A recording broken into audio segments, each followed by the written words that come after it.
பாட்டுக்கும் பாட்டெடுத்து நான் பாடுவதை கேட்டாயோ சாட்சி சொந்த சந்திரனே நீ போய் செய்து சொல்ல மாட்டாயோ பாட்டுக்கும் பாட்டெடுத்து நான் பாடுவதை கேட்டாயோ சாட்சி சொந்த சந்திரனே நீ போய் செய்து சொல்ல மாட்டாயோ பாட்டுக்கும் பாட்டெடுத்து நான் பாடுவதை கேட்டாயோ சாட்சி சொல்லும் சந்திரனே நீ போய் செய்தி சொல்ல மாட்டாயோ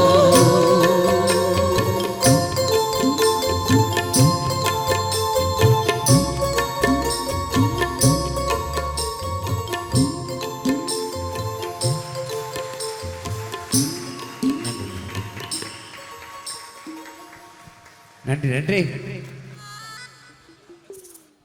நல்லபடியாக எங்களோடு ரசித்துக் கொண்டிருக்கும் உங்கள் அனைவருக்கும் நன்றிகள் தெரிவித்துக் கொண்டு தொடங்கின பாடலாக புதிய பறவை MS விஸ்வநாதன் அவர்கள் இசையில் ஒரு கடினமான ஒரு உழைப்பில் இசையில் வந்த ஒரு பாடலும் கூட புதிய பறவை என்ற திரைப்படத்திலிருந்து எங்கே நிம்மதி என்ற ஒரு பாடலை எங்களை இசைக்கும் பாடகர் பத்தமடலிருந்து வருகை தந்திருக்கின்றார் ராஜா அவர்கள். நாளைக்கு இவர் ஊரில் இதே மாதிரி ஒரு நிகழ்ச்சி அவர் சொந்த செலவில் ஏற்பாடு பண்ணியிருக்கின்றார். அவரோட டீமஸோட பெரிய அதுபோக MS-ஓட பெரியரும் என்று சொல்லலாம். புதிய பறவை என்ற திரைப்படம் அந்த பாடலை ராஜா அவர்கள் பாடுகின்றார்கள்.